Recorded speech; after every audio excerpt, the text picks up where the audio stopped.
mon souffle. Chers sœurs et frères en Christ, bonjour.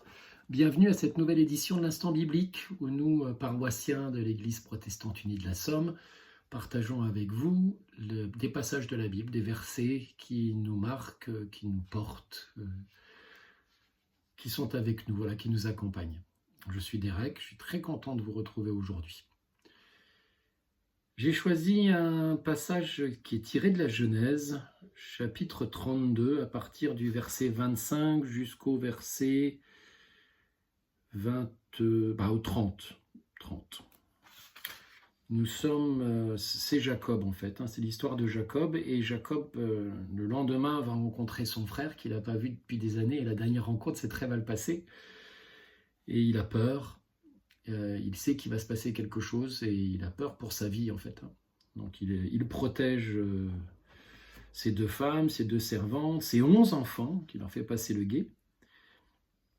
Et il se retrouve seul. Et on est au verset 25 du chapitre 32 de la Genèse. Jacob restera donc seul. Alors, un homme se battit avec lui jusqu'au lever de l'aurore. Voyant qu'il ne pouvait l'emporter sur lui, il le frappa à l'intérieur de la cuisse, et l'intérieur de la cuisse de Jacob se démit pendant qu'il se battait avec lui. Il dit : « Laisse-moi partir, car l'aurore se lève. » Il répondit : « Je ne te laisserai pas partir sans que tu m'aies béni. » Il lui demanda : « Quel est ton nom ?»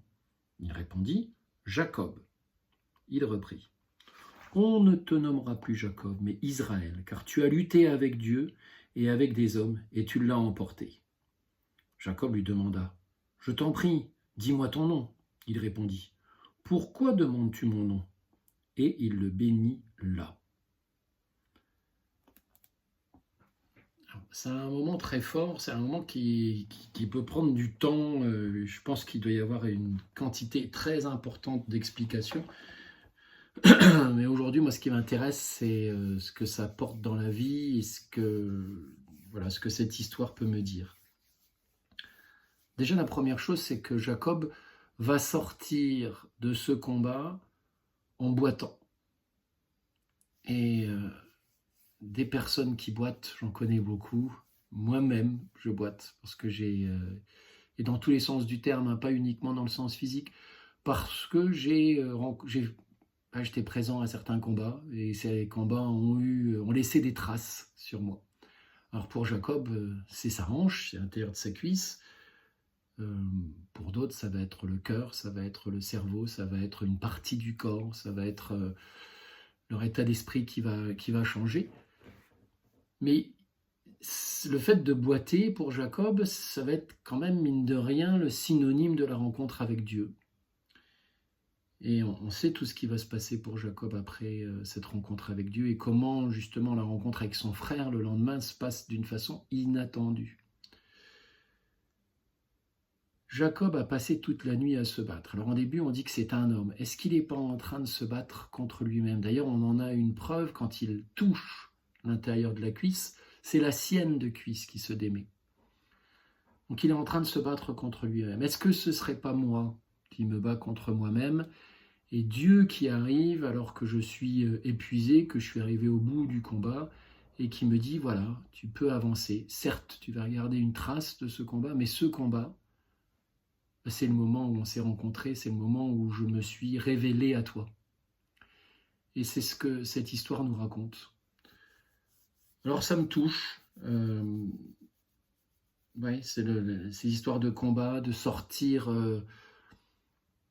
Et puis c'est un combat qui n'est pas gagné. C'est pendant toute la nuit que ça se passe. Pendant toute la nuit. Ça a demandé énormément d'efforts, ça a demandé... aujourd'hui, on dirait de la résilience. Coup après coup, il se relève et il continue, et il continue, et il continue. Et comme il se bat contre lui-même, quelque part, il ne peut pas en sortir gagnant, quoi. Chaque coup est paré, chaque coup, c'est comme un effet miroir.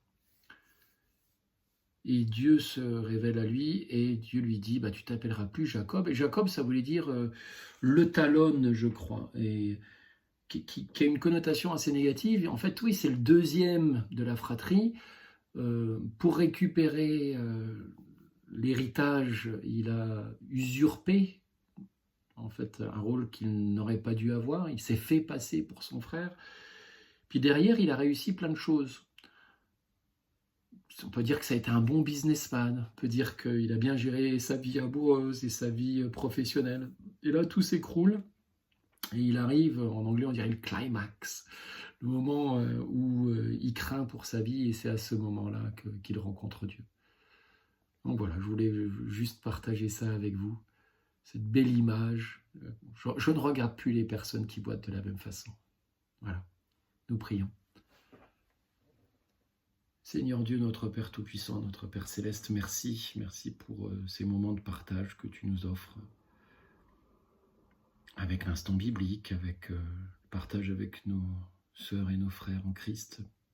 Ces moments, nous écoutons la prédication, nous écoutons ta parole, et le moment où nous lisons ta parole. Merci pour tout ça, parce que le chemin est étroit et ta parole nous éclaire, ta parole nous permet de le trouver, ce chemin, et de continuer.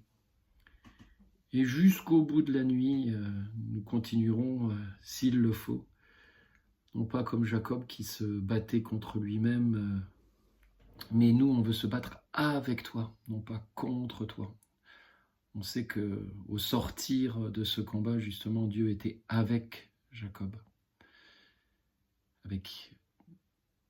Donc, s'il te plaît, rappelle-nous que certains combats ne veulent pas le coup d'être menés, que tu es là, que tu nous accompagnes, que tu nous protèges, et que si par moments la vie nous a blessés, si cette blessure est le symbole de notre rencontre, de ton apparition dans notre vie, du fait de t'être révélé à nous à ce moment-là, alors c'est une très belle blessure qui vaut la peine d'être gardée, d'être montrée, d'être exhibée. Soutiens notre paroisse, soutiens toutes les personnes qui sont dans le doute, réconforte ceux qui souffrent, afferme notre pas sur ton chemin et que ta volonté soit faite. Te le demandons au nom puissant de ton Fils Jésus-Christ. Amen. Merci beaucoup encore pour vos commentaires, pour votre présence. N'hésitez pas à partager l'adresse ou le lien pour cet instant biblique. Nous sommes de plus en plus nombreux. Et nous nous quittons en musique. Il faut juste que je retrouve le... Hop, voilà, c'est dans Alléluia, le 3507. Saint-Esprit, Dieu de lumière. Voilà, je vous souhaite une excellente semaine. Soyez bénis, à bientôt. Au revoir.